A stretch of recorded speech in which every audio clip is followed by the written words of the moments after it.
nuevamente bienvenidos. Les agradecemos mucho su presencia y pues bueno, vamos a comenzar a platicar sobre este tema de principios básicos de continuidad de negocio. Siguiente. Ok. Como ustedes saben, nosotros somos una empresa, Cybolt Managed Services, y nos aseguramos de que su empresa y las empresas que trabajan con nosotros continúen operando aún después de una contingencia. Esa, digamos, es nuestra misión, nuestra visión como negocio, como empresa, cumplir con los requerimientos de normatividad de continuidad también que son aplicables a las organizaciones. Siguiente. La agenda que hoy vamos a revisar se va a tratar de el Business Continuity Management y que lo compone, en este caso, la administración de incidentes, la administración de crisis y como tal, la recuperación de negocio o la continuidad del negocio. ¿Cómo vamos a hacer esta continuidad de negocio? En base a la recuperación y vamos a dar algunas conclusiones. Me gustaría comentarles que si ustedes tienen cualquier tipo de pregunta, duda o situación que quieran comentar durante la presentación, pues sea un diálogo abierto y que ustedes con toda confianza se animen a preguntar, ¿vale? O a exponer cualquier situación que tengan referente a la continuidad del negocio en este momento, ¿vale? Estamos bien conscientes que pues todo este material que les vamos a presentar les va a servir mucho también para visualizar qué es lo que debemos actualizar, qué es lo que debemos generar para un regulador, si es que somos entidades reguladas, o simplemente, y lo más importante, pues para dar continuidad a nuestras operaciones, ¿verdad? Básicamente eso es lo que nosotros buscamos, dar esa continuidad a las operaciones y que en base a este material, en base a estos conocimientos que en un momento ustedes van a comenzar a adquirir, pues logremos esa meta, ¿verdad? Nosotros tenemos en nuestra página brochures, tenemos muchos documentos que les pueden ayudar, que les pueden servir para cumplir todos estos fines, ¿vale? Ahora bien, también esperemos que este es el primer webinar de muchos que se pueden dar y también estaría genial que ustedes nos comentaran un poco sobre lo que quieren que platiquemos, ¿vale? Entonces, bien, siguiente, vamos a comenzar con el tema. Bueno, para empezar, ¿qué es el Business Continuity Management? Como tal, y si nosotros nos ponemos a buscar este concepto en Google, si nos ponemos a buscar este concepto, digamos, muy de diccionario, tendremos que esta es la práctica metodológica basada en ISO 22301. Y bueno, como tal, el ISO 22301 es la norma directora de toda la continuidad del negocio. Es la norma que nos va a decir cómo debemos nosotros implementar, monitorear y medir todas las actividades de continuidad de negocio. Y obviamente al ser una norma ISO, pues ya está también, digamos, muy acoplada a lo que cada regulador, no importando el país, no importando el rubro, nos puede pedir, ¿vale? Esa es la tarea principal de esta norma. Ahora bien, dentro del Business Continuity Management, nosotros vamos a tener tres ramas, que debemos de revisar, tengamos en la organización operando, ¿sí? O qué tanto tenemos de estas tres ramas. La primera como tal es el Business Continuity y se encarga de o va a tener dentro como tal planes de continuidad de negocio, ¿sí? Tanto lo que conocemos mucho como BCP y DRP. Esto es lo que va a tener el Business Continuity. Si nosotros como organización tenemos algún faltante en estos planes, no se preocupen, no es tan grave, es cosa de desarrollar estos documentos y obviamente al desarrollarlos, pues ir implementando acciones también en la organización, que pueden ser también acciones pequeñitas. Créanme que esto de la continuidad de negocio está tan explorado, a veces no tan difundido, pero sí explorado en un nivel en que cualquier organización, no importa el nivel de madurez que tengan, pueden comenzar a trabajar, ¿vale? Entonces, bien, otra de las ramas es la administración de incidentes y esto sí que sí, la mayoría de las organizaciones lo conocemos muy bien, pues es esta forma de monitorear qué es lo que nos está afectando, qué es lo que se puede convertir en un potencial riesgo si no lo controlamos bien, obviamente, y que pues sí me puede parar la actividad del negocio. Pero esto sí lo conocemos en su mayoría, el grueso de la población, digamos, productiva, ¿no? Sabemos cómo administrar un incidente. Uh-huh. Más importante, sabemos cómo identificarlos. Y por último, pero no menos importante, la tercera es la administración de crisis, ¿sí? O el manejo de crisis, también se conoce así.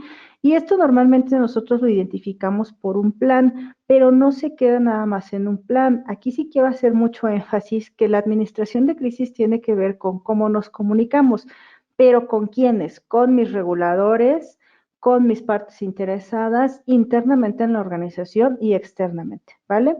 Siguiente.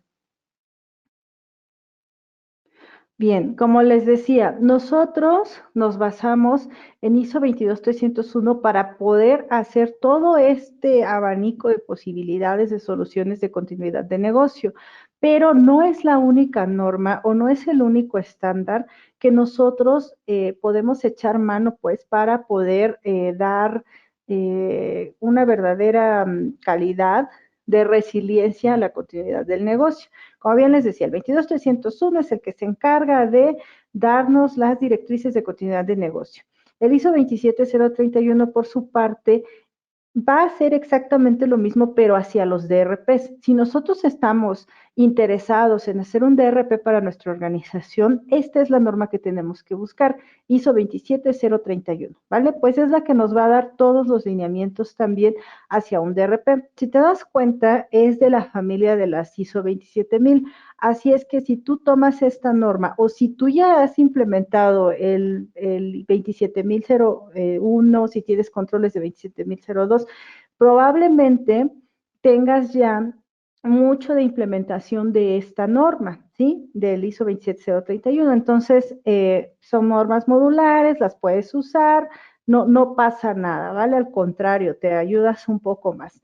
También existen mejores prácticas tanto del Business Continuity Institute que están encaminadas a como tal el desarrollo de tus procesos críticos, cómo los vas a levantar, pero esto se estandariza un poco más hacia lo que es, digamos, la región, ¿no? Tú usas una mejor práctica cuando tienes el ISO y a veces nos cuesta trabajo interpretar el ISO, entonces me tomo una mejor práctica y así yo le voy dando forma al plan que yo quiero y que pues me tiene que ajustar.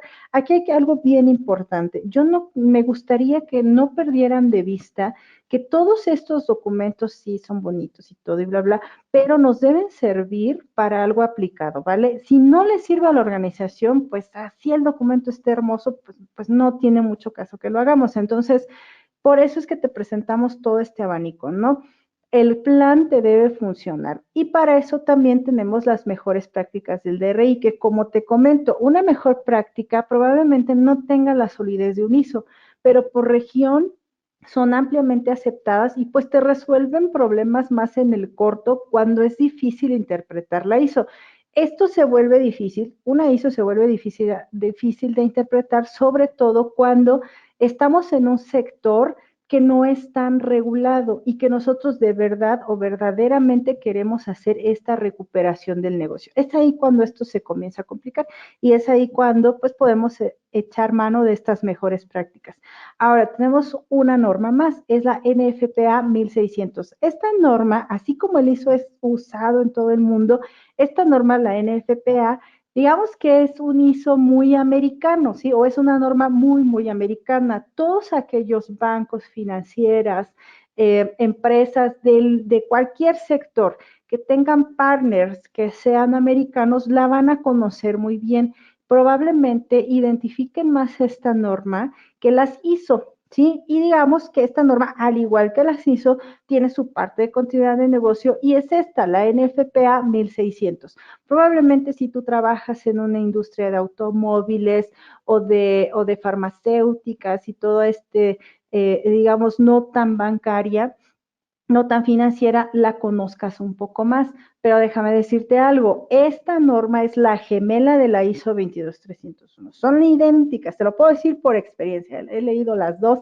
De papá, se les puede proporcionar también estos documentos y pues igual, ¿no? Ustedes lo pueden comprobar y son prácticamente gemelas. Y pues bueno, estas son las normas que nosotros usamos normalmente para poder elaborar los planes de continuidad de negocio. Siguiente. Bien, ahora vamos a entrar un poco más en materia. Dijimos que tenemos el Business Continuity Management, tiene 3 líneas dentro, ¿sí? Y una es la administración de incidentes. Ahora bien, ya yo en mi organización, ¿cómo me doy cuenta que tengo una administración de incidentes? Uno es porque contamos con planes de protección civil. Y aquí se vuelve muy importante este plan interno de protección civil o estas prácticas de SAST y PAST, todo esto, ¿no? Que se encarga de salvaguardar, o todas estas herramientas que se encargan de asegurarnos el salvaguardar y proteger la integridad y vida de las personas. Ajá. O sea, es realmente importante que ustedes como organizaciones verifiquen que tengan este tipo de planes. Ahora bien, no son los únicos incidentes que se gestionan en una empresa. Una empresa, aparte de este tipo de incidentes, y ya nos dimos cuenta, pues también va a gestionar incidentes de salud. Sí, como por ejemplo con esto de la pandemia, pues se dan cuenta, ¿no? Que se tienen que implementar prácticas del día a día en lo laboral que también cubran esta parte de la salud de la persona que llega a un edificio, de pues proporcionarle el gel antibacterial, que digamos entra ya también, sí en salvaguardar y proteger vida e integridad de las personas, pero no desde un punto de vista de protección civil, sino desde un punto de vista de salud humana, ¿vale? Ahora bien, tenemos otro tipo de incidentes que son bien conocidos por las personas que se encargan de operar el TI de las organizaciones. Y estos, digamos, tenemos administración de incidentes de tipo TI cuando nosotros tenemos mesas de servicio y estas mesas de servicio tienen programas, tienen, digamos, un monitoreo de cómo se van gestionando y clasificando estos incidentes. Puede ser que en tu organización estén también establecidos ISOs, el ISO 20000 propiamente, en las mesas de servicio o prácticas como ITIL. Y así tú te das cuenta que pues se hace una administración de incidentes adecuada, ¿vale? O que tenemos esta administración de incidentes. Ahora bien, ¿cómo nos damos cuenta que esta administración de incidentes tiene cierta madurez? Perfecto, porque tenemos en el lado de seguridad, salud y vida brigadistas, ¿sí? Que también pues es algo que se desarrolla en los planes de protección civil, asegurarnos de tener brigadistas y que estos brigadistas estén previamente entrenados, ¿verdad? Para poder hacer frente a una evacuación, un incendio, cualquier cosa que se presente. Y pues obviamente se tiene comunicación con autoridades del gobierno. Cuando ustedes realizan simulacros en las organizaciones, pues llamamos a Protección Civil y nos damos cuenta que pues es una práctica, digamos, no nada más de la organización, sino que involucramos también a otras partes de la sociedad para poder hacer estos simulacros. Ahora bien, si la administración de incidentes tiene unos objetivos principales, no importa cuál sea, digamos, la línea de administrar el incidente o la línea de la que viene el incidente, siempre su misión, su visión de una administración de incidentes tendrá que estar encaminada a proteger la vida e integridad de las personas, ¿sí? Esto es lo más importante. Y pues obviamente contener un incidente. Si nosotros digamos, lo pudiéramos desarrollar toda esta parte del incidente, un incidente llega, un incidente se materializa, este incidente se controla y si lo controlamos adecuadamente no tiene posibilidad de crecer, digamos, como un incendio, ¿no? Lo apagamos. Pero si estos controles son excedidos, entonces es probable que este incidente se convierta en un riesgo, de acuerdo a la regularidad con la que se presenta, y entonces este incidente debe pasar a formar parte de una carta de riesgos. y entonces sí, estos riesgos deben declararse, ¿sí? Cuando haces un análisis de riesgos y qué es lo que normalmente te piden tus reguladores o el mismo Protección Civil cuando estás entrando en todo esto de los planes, este riesgo debe declararse en esa carta, ¿vale? Y obviamente también cómo pretendemos nosotros controlar este riesgo. Entonces, de ahí la importancia o de ahí toda la relevancia que toma el hacer una administración de incidentes óptima y adecuada para la organización, ¿sí? Desde lo más pequeñito, desde ahí comenzamos a hacer nosotros la continuidad del negocio. Siguiente. Bien, ahora, como yo les comentaba, tenemos varias líneas de atención a incidentes. Uno es, o los incidentes que debemos de atacar y con los que estamos más familiarizados son los de tecnologías de la información, ¿sí?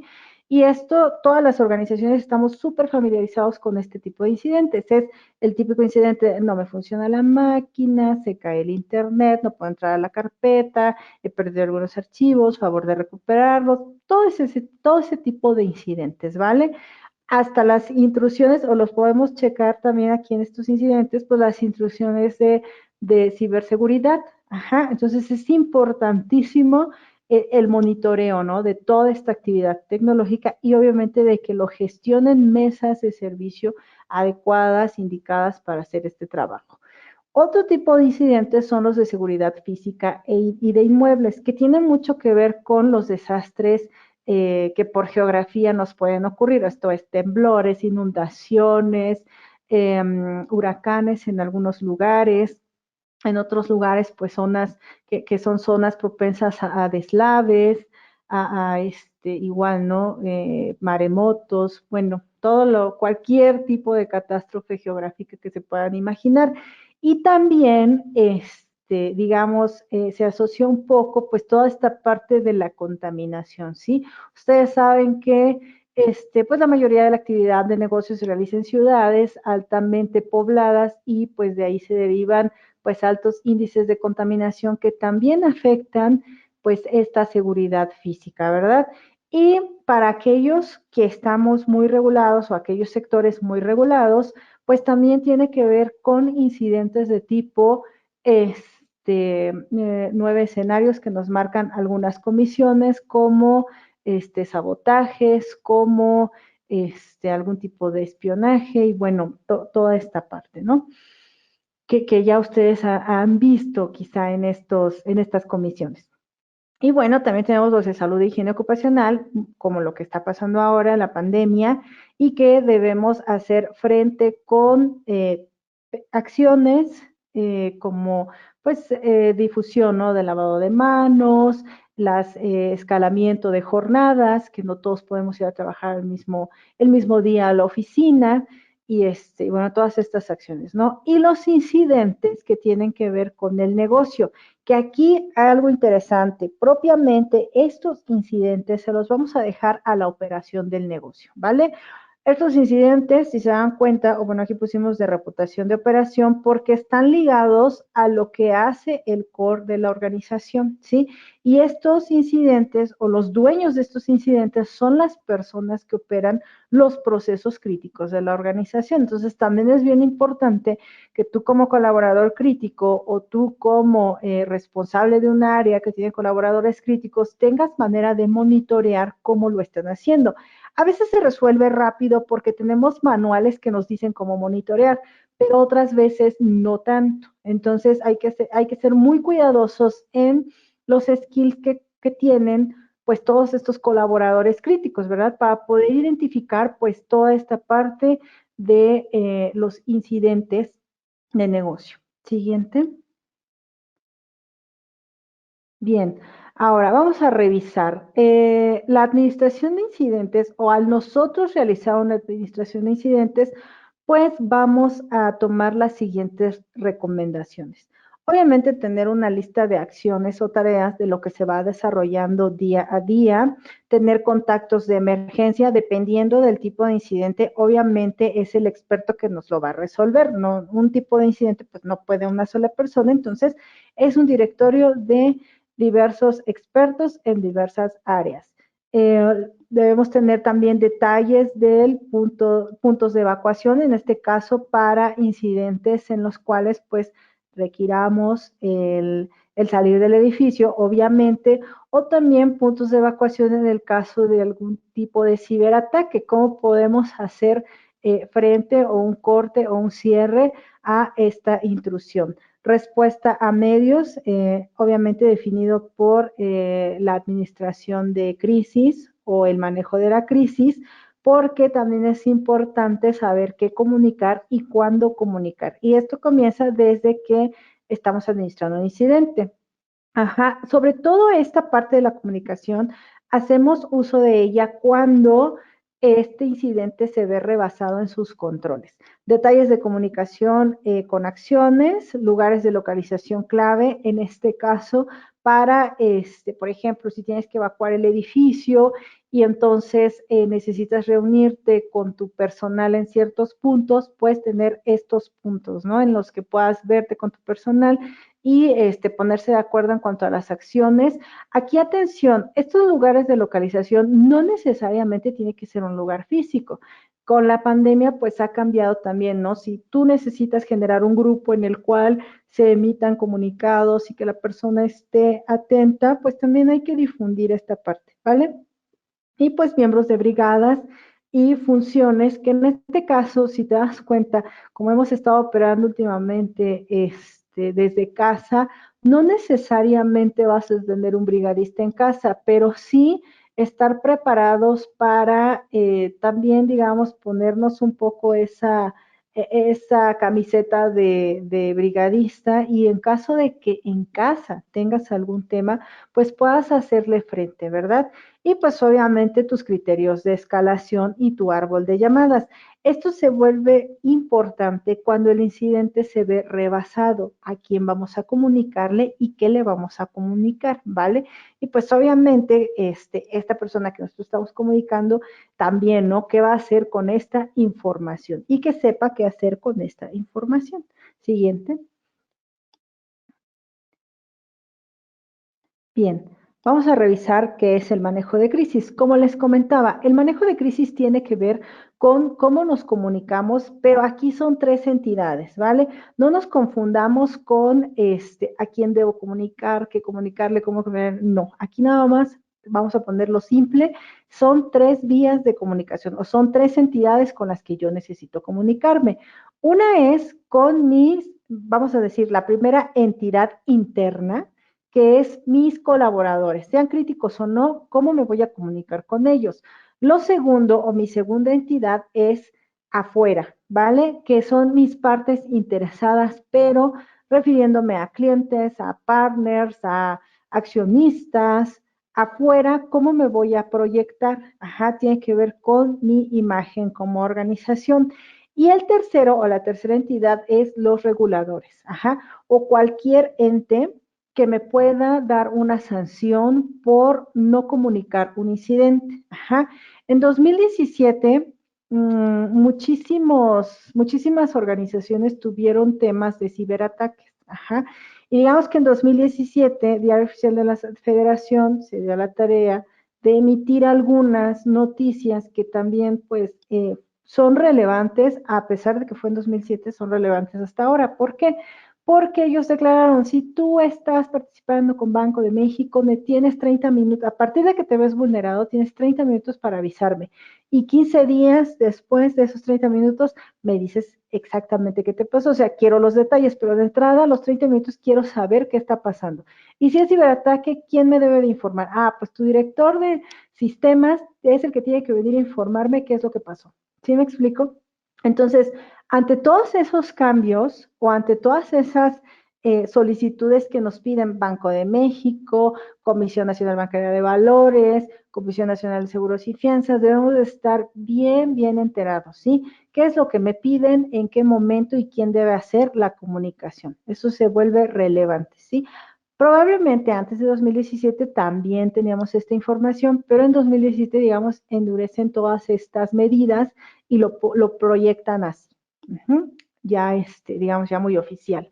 Ahora bien, hacia el interior de la organización, debo ser cuidadoso en qué información le doy al cliente y esto porque, perdón, a mi colaborador y esto porque, porque muchas veces las crisis se hacen grandes por la falta de información que le damos al colaborador no crítico. Ajá. Y te puedo poner miles de ejemplos que he visto en carne propia y pues no son agradables porque tus colaboradores al final pues tienen que digamos, deben de tener pues este sentido de proteger a la organización, ¿sí? De que la información que estén dando pues sea adecuada.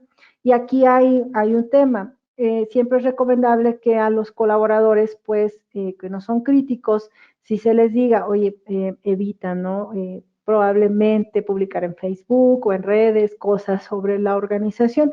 Me refiero a que no falta quien aquí en paro afuera de la organización y se toman la selfie, ¿no? Entonces, ese tipo de cosas a veces no ayudan a las organizaciones. Entonces, ahí sí es una campaña de difusión que se tiene que hacer con los colaboradores no críticos. Y al colaborador crítico, que digamos que es el colaborador que le tienes que brindar toda la información del suceso para que sepa cómo tiene que ir operando o para que tome precauciones de cómo operar su proceso, porque su proceso es crítico, también debemos de informarle pues periódicamente, que sea transparente también la información, que él sienta, que tenga la claridad de cuánto tiempo estará operando, digamos, en una, no desde la operación principal, digamos, en una operación alterna, ¿no? En caso de una crisis. Y bueno, a tu colaborador o a tu público, digamos, fuera de la organización, aquellas personas que no son tus colaboradores, pero que de alguna manera son inversionistas, tu alta, digamos, una alta, muy alta gerencia, que muchas veces son estos comités con los que las organizaciones cuentan, pues sí, tus partners de negocio, todas estas personas que son de alguna forma pues externas a la operación, también debes de tener un estilo de comunicación, quién les va a comunicar, que siempre sea la misma persona, porque si tú pones a un vocero hoy y mañana lo cambias, pues no es precisamente la mejor forma de llevar una gestión de crisis. Ajá. Esto va a dar mucho pues de qué pensar a todas estas partes interesadas, ¿vale? Entonces, ahí se también ser muy cuidadosos con el vocero y quién decides tú que sea el vocero. Obviamente el vocero tiene que ser alguien, tu director general o alguien de tu alta dirección. Aquí también tiene que ver con los estilos, de cómo haces un manejo de crisis para saber a quién vas a poner como vocero, pero es recomendable que siempre sea el mismo. Bien, siguiente.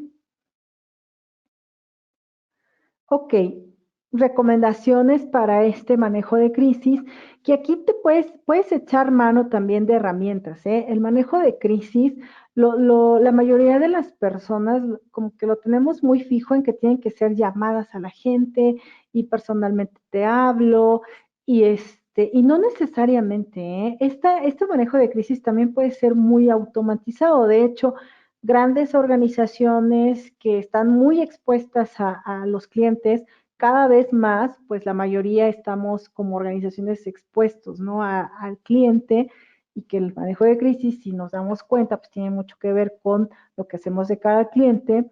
Pero bueno, cada vez más organizaciones están haciendo esta automatización y hay herramientas sólidas, hay herramientas ya muy desarrolladas, muy probadas, que te pueden ayudar a hacer esta comunicación automatizada, que puede ser esta comunicación en dos vías. ¿A qué me refiero con dos vías? Tú puedes emitir un mensaje, pero muchas veces no sabemos si esa persona que está del otro lado recibe este mensaje. Entonces, es cuando nosotros necesitamos herramientas que nos permitan que el mensaje sea también de regreso, ¿no? Que no nada más se quede en el limbo, ¿será que me escuchó perdón, que esta persona me escuchó?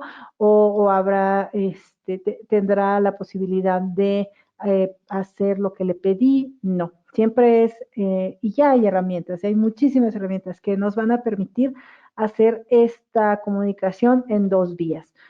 Asegurarnos de que el plan de comunicaciones es confiable. ¿Y esto cómo lo hago? Pues probándolo. Una prueba de manejo de crisis no dura más de 30 minutos, ¿eh? Desde que presentas el plan, ejecutas y das resultados, no dura más de 30 minutos. Son pruebas súper cortitas, no te lleva mucho tiempo. En mi experiencia son pruebas súper divertidas.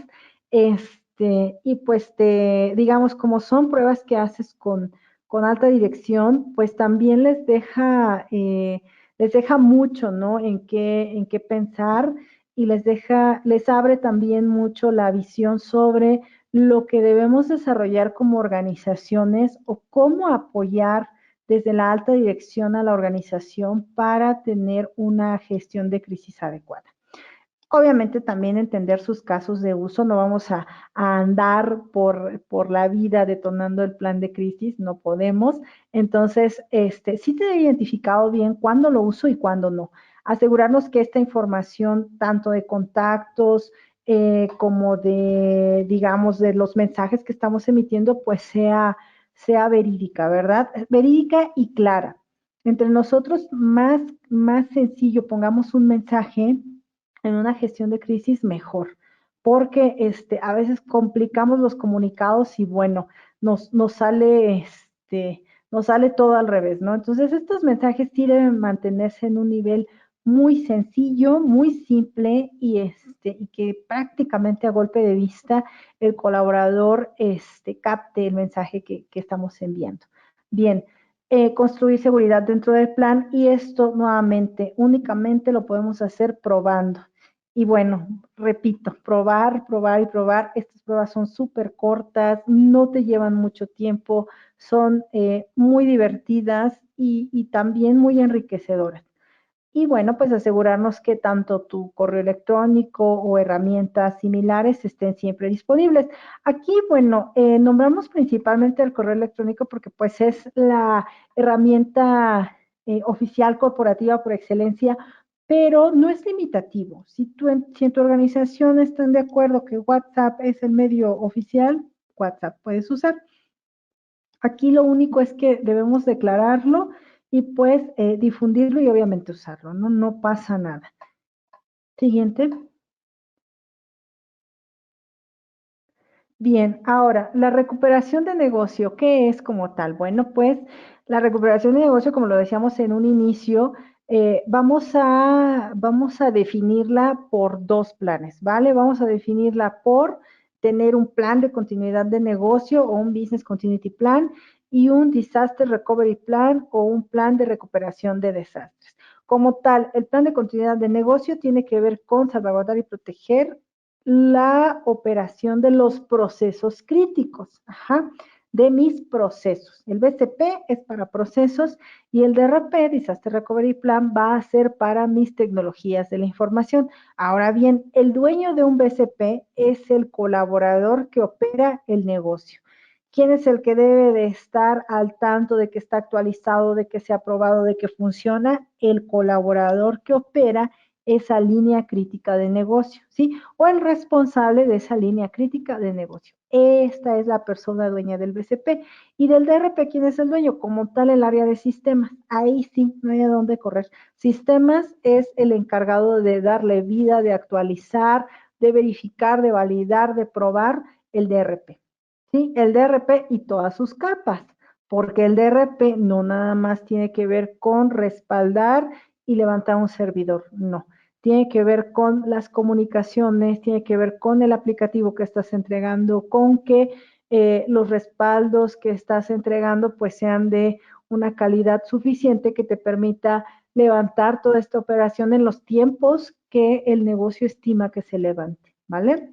Entonces, bien, vamos a ubicar así como estos entregables de continuidad de negocio y bueno, ¿cómo yo como organización me doy cuenta que sí tengo esta continuidad de negocio? Bueno, no solo porque tengo los planes, sino un paso más allá es tener responsables de continuidad de negocio por área o por línea de negocio crítica, ¿sí? Aquí ya es al gusto de la organización, no es no todas las organizaciones se acoplan bien a hacer digamos, estas responsabilidades por área de negocio. Hay quien lo hace por proceso, hay quien lo hace por área, hay quien lo hace por línea de negocio. Aquí realmente no, no importa, siempre y cuando la organización pueda y se sienta cómoda trabajando como lo está haciendo, como está haciendo la protección, no hay tema, pero sí que sí debemos tener responsables. Ajá.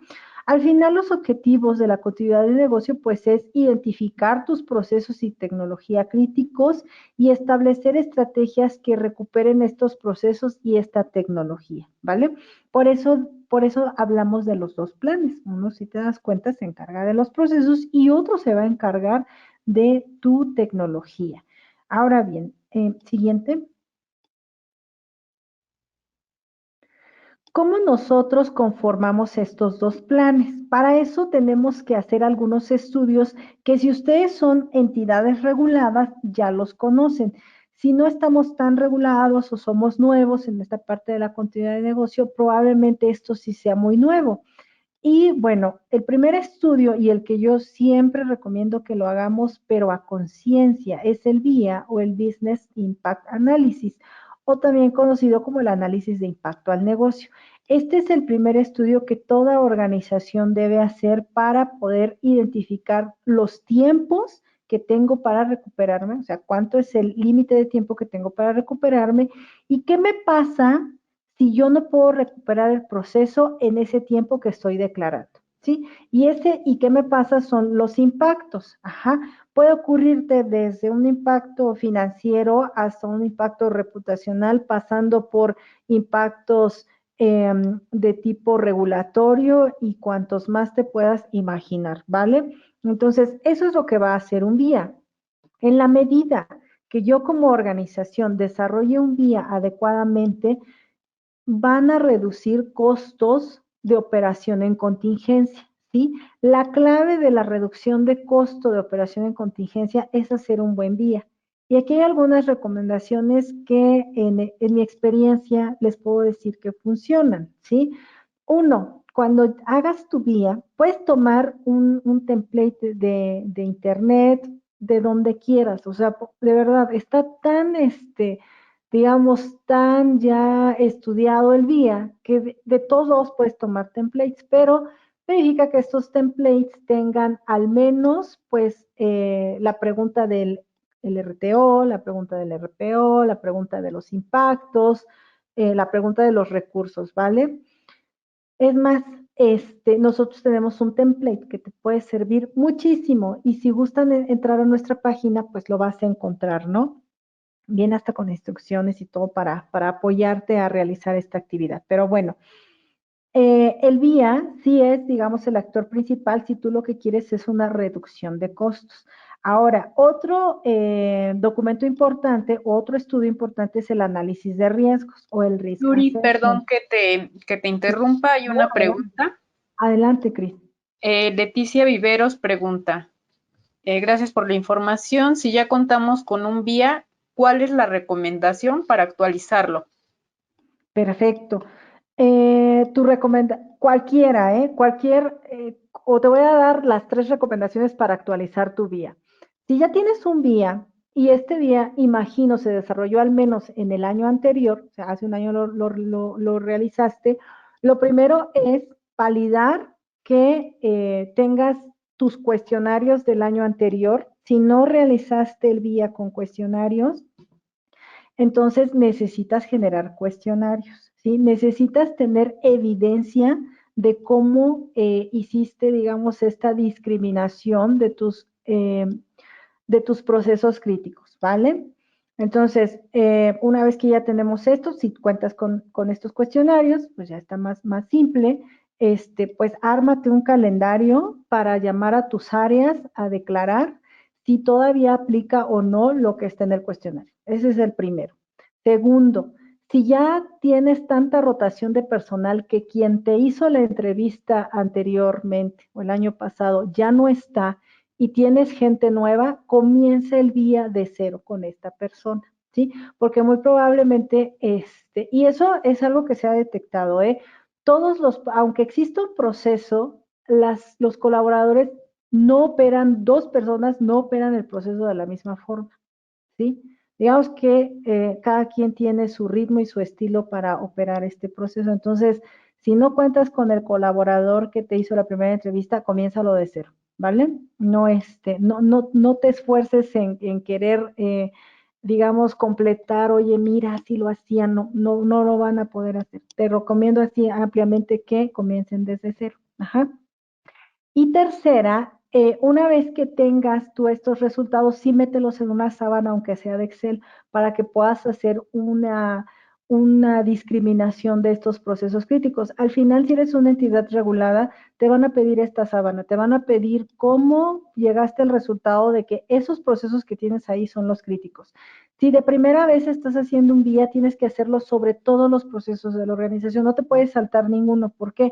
Porque si tú arbitrariamente eliges, le voy a hacer el bien nada más al área de sistemas y al área de contaduría, pues realmente lo que estás haciendo no es aplicando una metodología, ¿sí? Digamos, arbitrariamente no tienes cómo justificar que esos son tus procesos críticos. Probablemente cuando hagas tu vía, pues va a arrojar que hay procesos que de los cuales dependen estas áreas, ¿no? Por ejemplo, se me ocurrió decir ahorita sistemas o contabilidad, y esos también van a pasar a ser procesos críticos por la dependencia, ¿sí? Entonces es importante pues que consideres esta parte. Bien, no sé si esto responde a tu pregunta.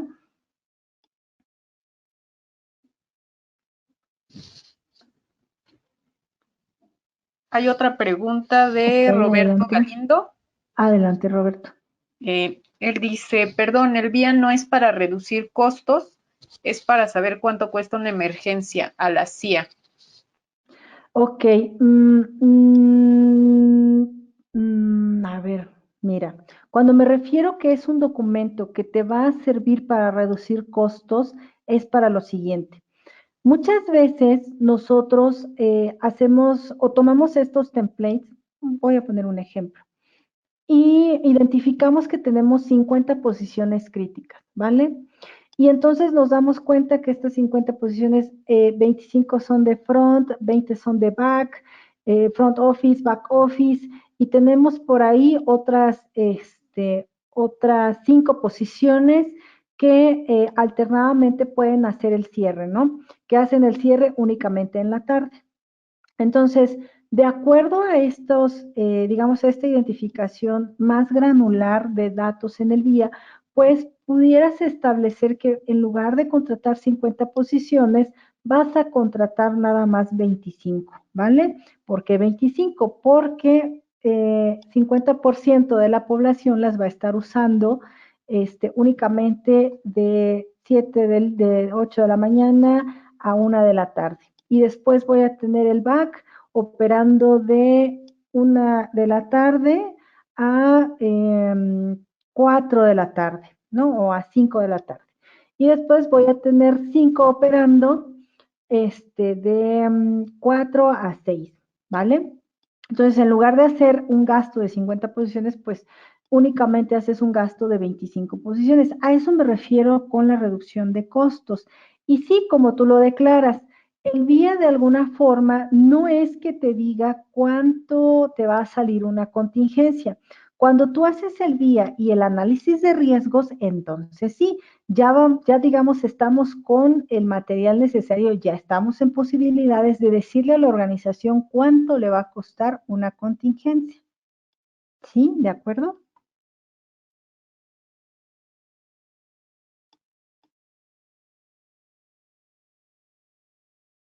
Bien. Adelante, Yuri. Gracias, Cris. Bueno, pues como lo comentábamos, el análisis de riesgos es un documento que sí me va a decir qué escenarios se van a materializar. Eh, Esto es una pregunta abierta. No sé si ustedes tienen o han tenido la posibilidad de ver cuántos escenarios son los que nos presenta Comisión Nacional XX, las comisiones. Ajá. Y son 9 escenarios. De estos 9 escenarios, básicamente se puede materializar cualquiera para cualquiera organización, ¿sí? Pero tenemos algunos otros escenarios que, digamos, no es que estén disparatados, pero que probablemente a nosotros en nuestro core no se nos presenten. Ajá. Entonces, el análisis de riesgos nos sirve precisamente para verificar qué probabilidad tenemos de que estos 9 u otros más se lleguen a presentar, ¿vale? También hay que aclarar, estos 9 escenarios que normalmente nos marcan las comisiones son como los estándar, pero no quiere decir que también son los únicos, ¿sí? Puede ser que debido a nuestro core se presentan algunos otros más. Puede ser que nosotros no precisamente nos dedicamos a una actividad financiera y se presentan también otro tipo de escenarios. Ajá. Y entonces el análisis de riesgos es lo que hace, verificar dentro de nuestro listado de incidentes qué es complicado controlar, qué no se ha podido controlar y que puede materializarse en riesgo, ¿sí? Y entonces, ahora sí, ya con el BIA y el análisis de riesgos tenemos tanto el escenario como lo que nos puede pasar en ese escenario y comenzamos a generar las estrategias. Las estrategias tal cual, pues son estas actividades que nos van a ayudar a cumplir con, pues paso a paso, con esta recuperación y esta salvaguarda del negocio. ¿Ok? Siguiente.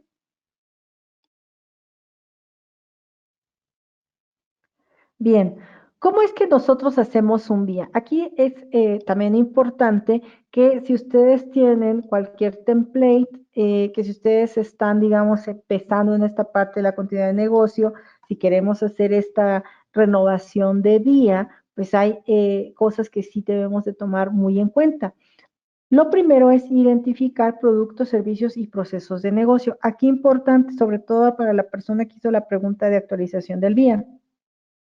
Después de la pandemia, es probable, muy probable, que tengamos identificados servicios y procesos de negocio como críticos que antes no se consideraban críticos y estos los tenemos que incluir, ¿vale? ¿Y por qué lo digo de antes y después de la pandemia? Porque esta pandemia pues sí estresó lo más que pudo a estos procesos de negocio y entonces sí, digamos, quedó muy expuesto qué es crítico que probablemente no estábamos considerando y que también puede operarse sin tanta criticidad, ¿sí? O sea, es un buen lente para validar pues esta criticidad, ¿no? De operaciones. Bueno, lo siguiente es determinar estas categorías de impacto y también tus criterios de impacto y también es importante. ¿Por qué? Porque, por ejemplo, el típico, ¿no? El pago de impuestos. Es que a mí solo me afecta el día 17, ¿no? Es mi deadline para pagar los impuestos. Pero pues normalmente quien paga los impuestos pues no se espera hasta el 17, ¿no? Digamos, desde un poco de días antes tiene listo todo este paquete de información, ¿no? Pero digamos que el 17 es el deadline. Eso también lo debemos de tener bien identificado. Ajá. Que hay procesos que no necesariamente son críticos, pero digamos que el día que lo tienes que hacer, pues lo tienes que hacer, ¿no? Ahí sí no hay más. O los cierres, que normalmente se dan al final del día y pues no nos podemos ir hasta que se termine ese cierre. Y también pues es esta determinación de esta escala, ¿vale? Obtener la información, obviamente, yo siempre les recomiendo que la información se obtenga mediante entrevista.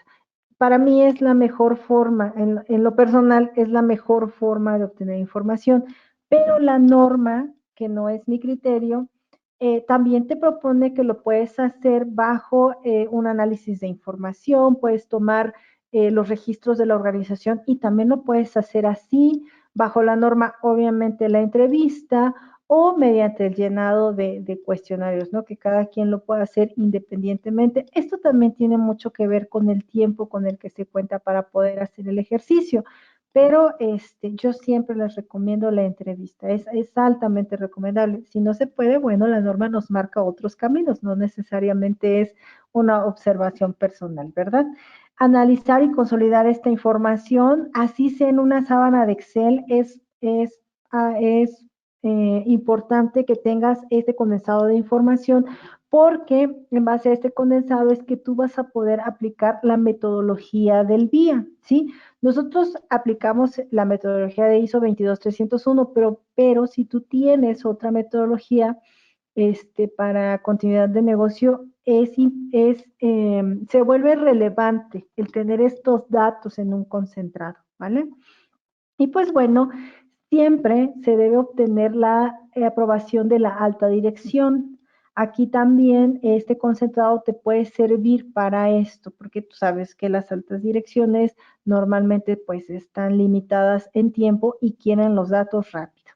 Y pues estos condensados te ayudan a que puedas mostrar fácilmente la información ante una alta dirección y obviamente obtener las aprobaciones sobre lo que estás, digamos, sobre tus hallazgos. ¿Ok? Bien, siguiente.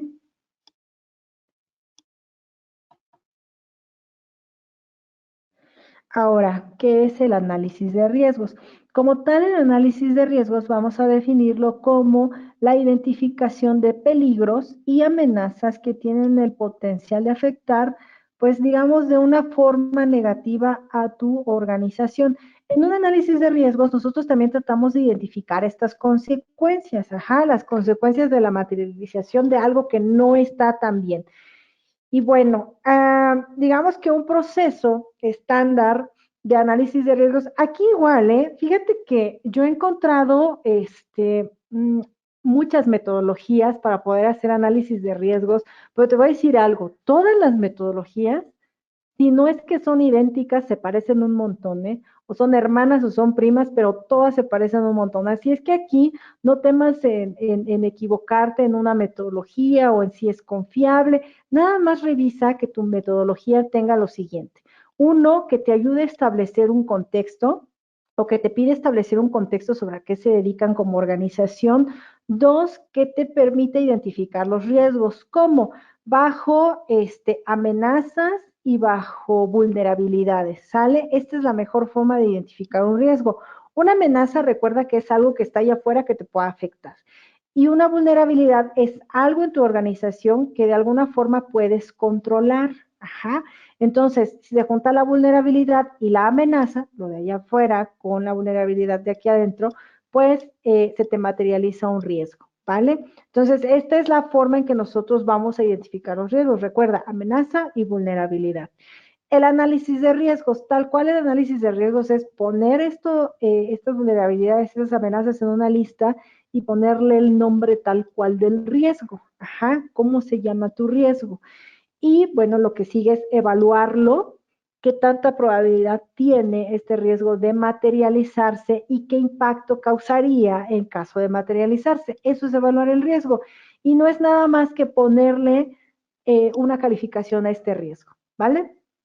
Y pues bueno, el tratar los riesgos, que tratar los riesgos tiene mucho que ver con tolerarlos, que dentro de la norma, en su nueva actualización, el ISO 22301, su actualización fue en 2019, te piden que ya no toleres los riesgos. O sea, de alguna forma te están pidiendo que ya no se tolere, que ya le pongas una solución a estos riesgos, ¿no? Es así como lo novedoso de esta norma. Ajá.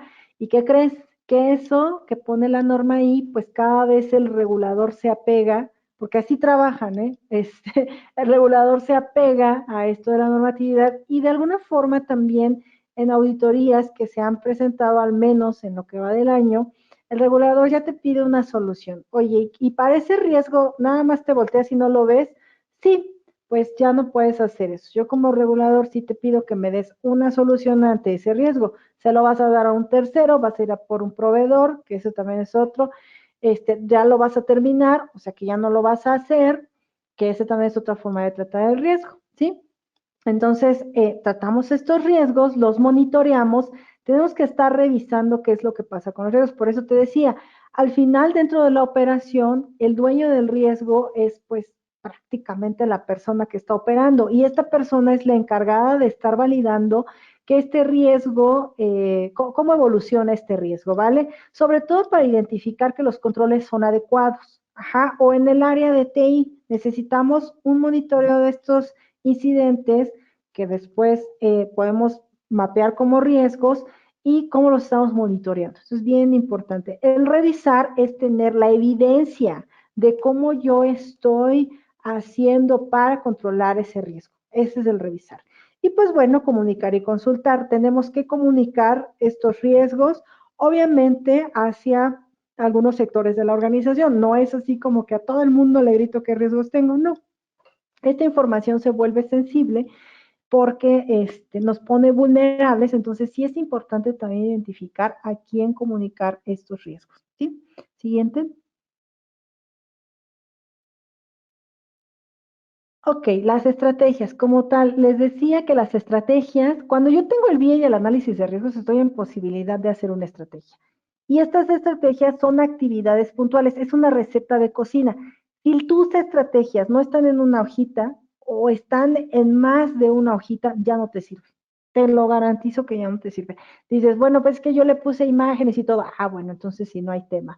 Pero las estrategias deben ser cortitas, deben ser, aunque estén por escrito, deben ser paso a paso, receta de cocina y algo que sea simple para la persona que lo va a implementar o que lo va a ejecutar, ¿sí? Que estén muy en el lenguaje de esta persona.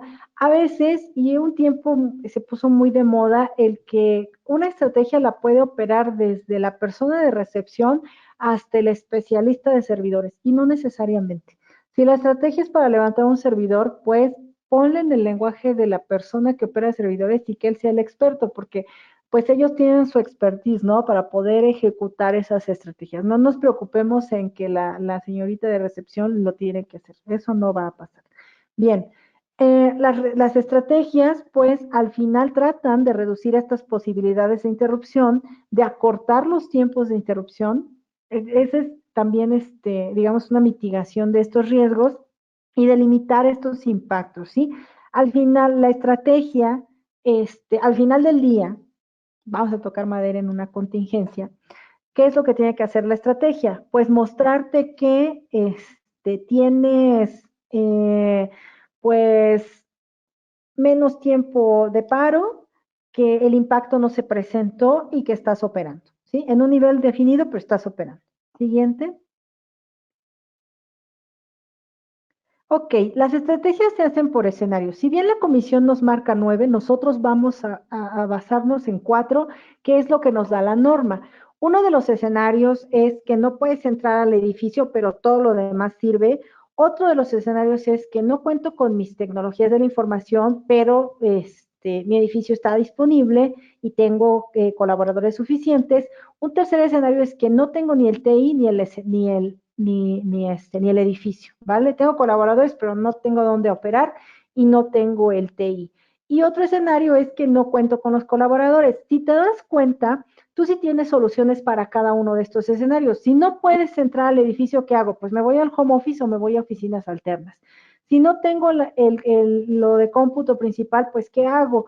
Voy y uso mis servicios alternos de cómputo o trabajo con estrategias manuales. Si no tengo ni el edificio ni el sistema de cómputo principal, bueno, pues entonces me voy al sistema de cómputo alterno, a oficinas alternas o a casa, ¿vale? O si estoy en casa, me voy a oficinas alternas. Indisponibilidad del personal crítico, pues siempre está bien tener backups, pero a veces no se puede. Entonces, ¿hasta qué punto una persona del área puede llevar las actividades del área? ¿Sí? Esta estrategia es muy extrema y toma relevancia con la pandemia. Aquí hay que ponernos así concienzudamente a pensar qué vamos a hacer y cómo lo vamos a resolver, ¿vale? Siguiente. Ok, conclusiones. Ya, vamos al final de la presentación. Necesitamos crear un plan y luego mantenerlo, ¿sí? Plan de continuidad, de comunicación, de administración de incidentes, el que tú quieras, pero se necesita mantener a este plan. Requerimos recursos además de la teoría. No solo está bien escribir un plan, también necesitamos un data center alterno, posiciones alternas, resguardo de información y un DRP. De la forma en que tú lo quieras tener, pero sí lo necesitamos, ¿vale? Y lo tercero es probar, probar y probar. No sabemos si la tecnología que tenemos como secundaria sirve hasta que no probamos. Y no sabemos si los planes sirven hasta que no probamos. Entonces, sí o sí, estamos obligados a probar. Ok, siguiente. Bien, bueno, pues de mi parte, esta es toda la información. Me gustaría saber si tienen alguna pregunta adicional, alguna duda, algún comentario, algo que quieran compartir igual con el foro, pues me encantaría, ¿no? Para resolverlo para ustedes.